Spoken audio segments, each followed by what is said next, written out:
Also in Houston, a 4-year-old Houston girl is now dead after being left in a hot car. It's something that really no parent ever wants to hear. So police actually say this happened earlier this week. 2 women went inside their home with several children of their own, but then left their 4-year-old in the car.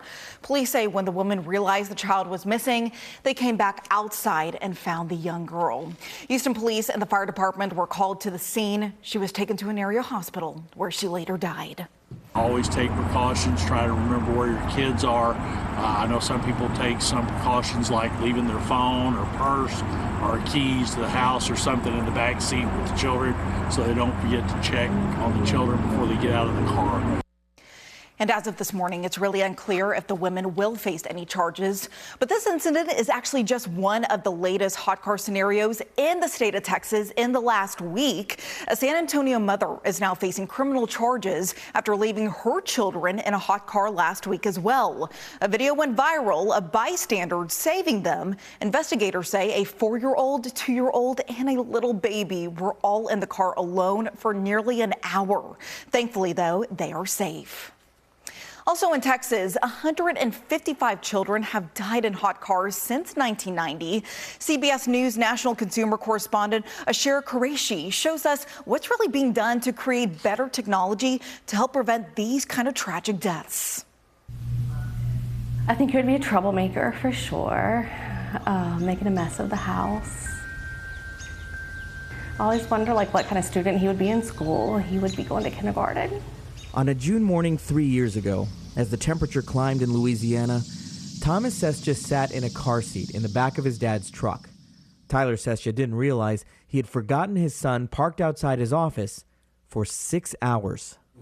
I ran out to the car to see. I couldn't touch him. I didn't know what to do. I was just so devastated. Police ruled the death an accident.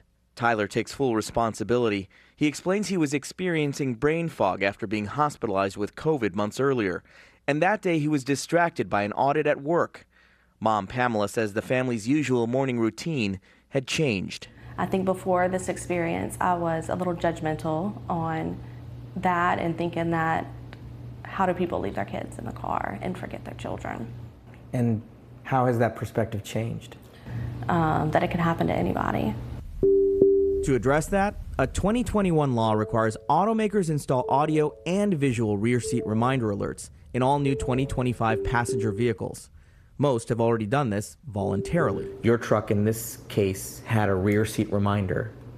The way we thought all along how the technology worked in the truck was based on weight. But his truck, like many, was not sensing the weight of a child in the back seat, only whether he had opened and closed the rear door at the start of his trip. We had a false sense of security with the rear seat reminder.